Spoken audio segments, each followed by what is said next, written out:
Good evening, welcome friends once again back to Saturday stories. हमेशा की तरह Saturday पर जैसे मैं आप सभी से मिलता हूँ कुछ ऐसे घटनाओं के साथ, कुछ ऐसे सत्य घटनाओं के साथ जो दुनिया के कोई कोने में कभी ना कभी हुआ है। और उन्हीं सब इंस्पिरेशनल स्टोरीज या अमेजिंग स्टोरीज लेके मैं अपने दर्शकों के साथ हमेशा शेयर करते आ रहा हूँ। आज भी शनिवार है और समय अब 10 बज रहा है, तो समय है आज की इस एपिसोड का एक नया घटना आपसे शेयर करने का। अक्टूबर का महीना पड़ गया है, देखते देखते अभी अक्टूबर का 3 अक्टूबर में हम लोग हैं। और अक्टूबर रिलेट करते हुए ये घटना मेरे दिमाग में आया, तो मैं सोचा कि ये घटना आपसे शेयर करता हूँ। ऐसा कि 12 अक्टूबर को हर साल लंदन में ट्रफालगर स्क्वायर में एक स्टैचू है जिसके सामने दो इंसान या दो प्रोफेशनल व्यक्ति, कोई पर्टिकुलर प्रोफेशन से, खासकर मैं बता भी दूँ कि दो नर्स का ये ड्यूटी होता है, वो जाके उस स्टैचू के सामने अपने पुष्प स्तबक देके श्रद्धा ज्ञापन करें। हर साल ये होता है अक्टूबर 12 को ट्रफालगर स्क्वायर में लंदन में। और जिनके सामने वो श्रद्धा ज्ञापन करते हैं तो आपको उत्सुकता ये होगा कि कौन है ये, किन के सामने ये दिया जाता है। मैं नाम बताओ तो नाम है एडिथ केवेल। दरअसल कहानी कुछ ऐसा है कि going to the flashback in the year which dates back something around 1914 और 15, अक्टूबर 12 के दिन कई सारे घटना हुआ था जिसके लिए ये आज तक भी ये सिस्टम चालू है। चलिए मैं लेके चलता हूँ आपको थोड़ा सा फ्लैशबैक। एडिथ कैवेल, एक उनका जन्म 4 दिसंबर को होता है 1865 में लंदन में। सो अपने पिता, बड़ा परिवार था तो उसमें जन्माने के बाद जो अब आगे उनके ज़िंदगी बढ़ते वो बड़े होते हैं, और फिर बाद में एक जगह में जब वो अपने प्रोफेशनल लाइफ की तरफ बढ़ते हैं तो एक समय उनके पिता का तबीयत बहुत ख़राब होता है। ही फादर फील्स इल, तबीयत बहुत बिगड़ जाता है। और मैं उसके पहले बता दूं कि एडिथ एक स्कूल में जहाँ पे पढ़ाई करते हैं वहाँ पे वो फ्रेंच भाषा भी सीखते हैं। She learns to speak French. So as a result of as एक वो कई सारी जगह में उनको she works as a governess for families across Europe including Brussels. पापा का तबीयत बिगड़ने के बाद she takes care of her father, she comes back and takes care of her father, and she decided to become a nurse then and enrolled at the Royal London Hospital. वो तय करते कि अगर मैं, बहुत दुखद समय था जो उन्होंने देखा था अपने पापा को, अपने पिताजी को, और वो तय करते कि मेरे को ज़िंदगी में नर्स बनना है, ऐसी सेवा करके और लोगों को जीवन बचाना है। तो एज ए रिज़ल्ट कई सारे लोगों के साथ ऐसे घटना अगर हम सुने हैं और पढ़े भी हैं तो हम देखते हैं कि ऐसा होता है। तो ये एडिथ के साथ भी हुआ और वो तय कर लेती है कि मेरे को नर्स बनना है, and she gets admitted in the royal London hospital. अब दाखिल होने के बाद वहाँ पे जो एक सीनियर सर्जन है एंटोनियो डिपैक उनको कहते हैं कि आप कुछ साल काम करने के बाद कि Edith, you go back to Brussels and run a training school for nurses, because आप अभी एक्सपीरियंस हो गए, आप एक प्रोफेशनल नर्स बन गए।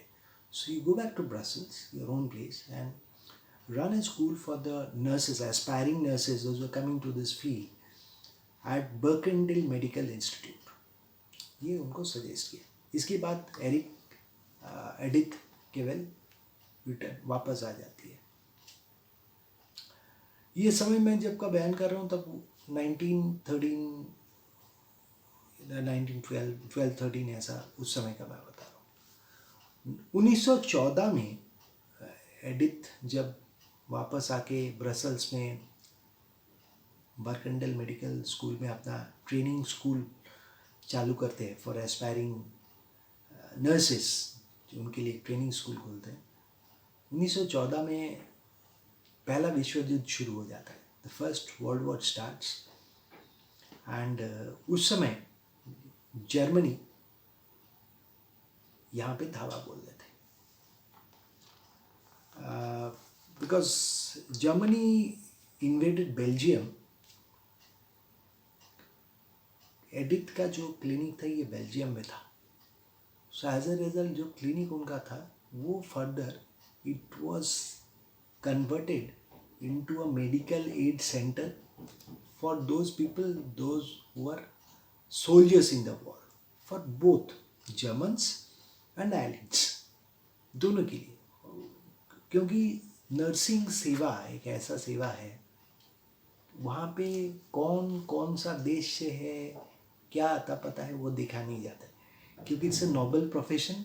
वहाँ पे सिर्फ ह्यूमैनिटी को ही महत्व दिया जाता है, ये ऐसे एक प्रोफेशन है।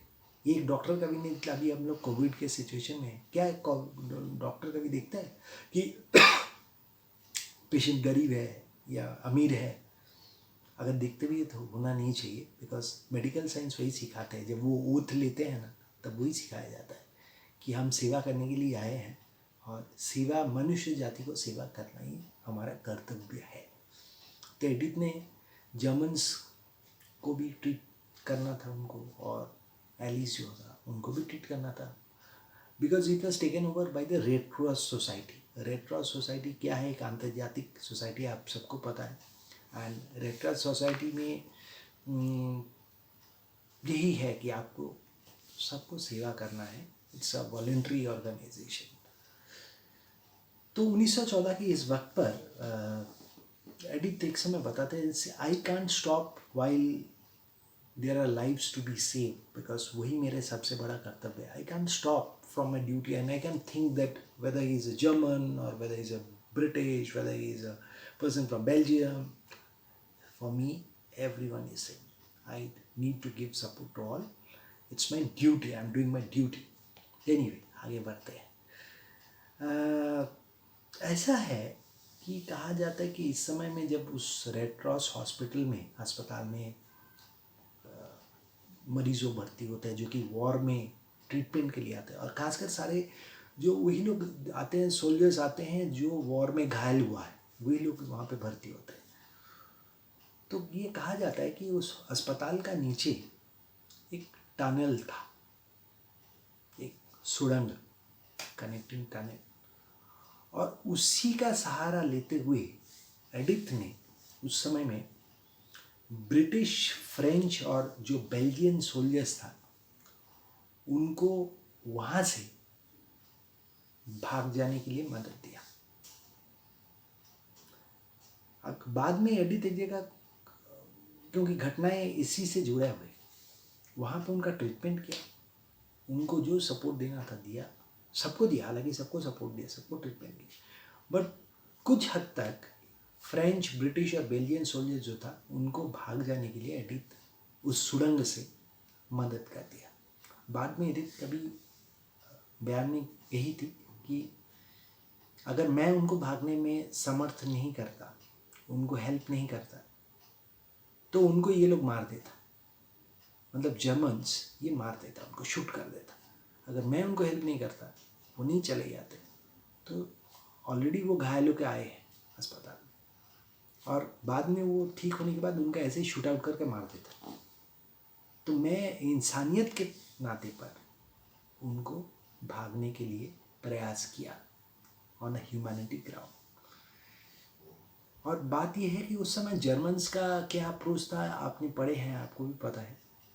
तो Germans had already kept a watch on Edith, and finally उन तक ये खबर आया कि this Edith Cavell, she is probably working as a spy for the British or the Belgian soldiers or the French soldiers. So finally 1915 में अगस्त के महीने में एडिथ को अरेस्ट किया जाता है by the Germans. They arrest Edith केवल, जो कि नर्स थे, जो कि मेट्रोन थे इस रेड क्रॉस हॉस्पिटल का. उनको अरेस्ट किया जाता है. जर्मन सेना उनको अरेस्ट करने का कोर्ट मार्शल देते हैं और उनको अरेस्ट कर लेते हैं. And with the charge of treason, देशद्रोह का नाम से, क्योंकि उनका कहना था कि करीब 200 सिपाहियों को भागने का मदद कर दिए हैं एडिथ, जबकि वैसा है नहीं. उन्होंने क्यों हेल्प किया वो ऑलरेडी मैंने आपको शेयर किया. और आज की घटना, आज की दुनिया में अगर आप कोई कई सारी चीज़ें कंपेरिजन्स आप देखते हैं, मिलिट्री ऑपरेशंस बोलिए या एडमिनिस्ट्रेटिव ऑपरेशंस, जो अभी भी कई सारे दुखद घटना जो देश के हर जगह में हो रहे. मैं कल कहीं पे देख रहा था कि करीब कई हजार cases related with rape is pending in the court till date. आप सोच सकते हैं कि 36,000 केसेस.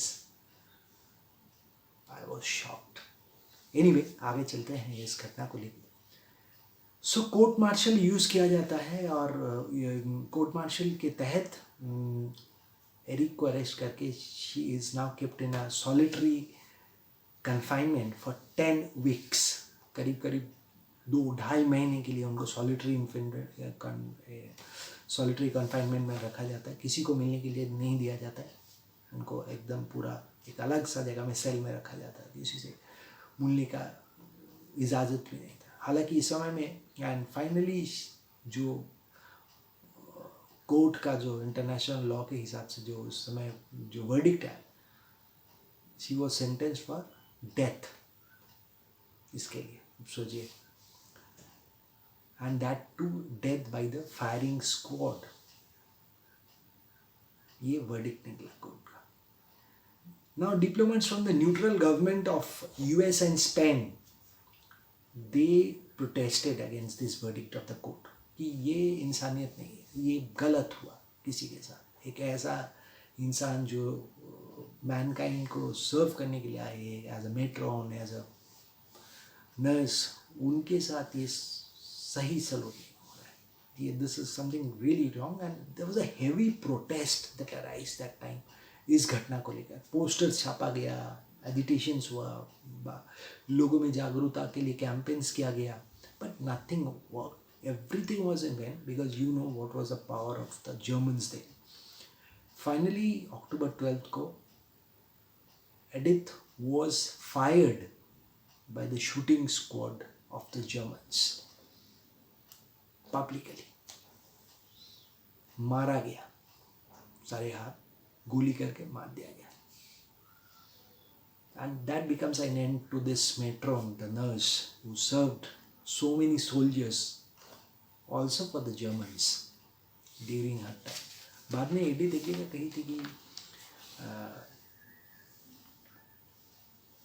और उनके बाद क्या हुआ मैं बताऊं कि Cavell's execution led to a strong rise in anti German feeling among the people of United States as well as in Britain, where she was idealized as an heroic martyr.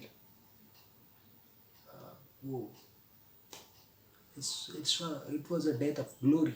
And उनका जो idealism था, Edith बाद में कही थी कि मैंने सिर्फ अपना कर्तव्य किया. और उन्होंने ये कहा, ये भी कही कि देखिए कितना बड़ा मन है और कितना बड़ा परिचय अपना है कि मेरे को किसी के अगेंस्ट में ग्रेवेंस नहीं है. मैंने अपना ड्यूटी की, मैंने सेवा की. हाँ, उन लोगों को भागने में भी मैंने मदद की थी, बिकॉज अगर मैं नहीं भागने देती, जगह नहीं कर देती, तो जर्मन्स उनको मार देता, ये 200 सोल्जर्स को. तो मैंने इंसान 200 जीवन को ही बचाया, उतना ही मैंने किया. और मेरे को लगा कि भगवान के लिए ये मैं छोटा सा कर्तव्य किया, लोगों का जीवन दान करने के लिए मैं सहायता किया. अगर मैं गलत हूँ तो मैं इसमें गलत हूँ. ये उस समय हुआ था जब कोर्ट मार्शल हुआ था और कोर्ट में इनका जजमेंट हुआ था. उस टाइम उन्होंने अपने हिसाब से ये बयान दी थी.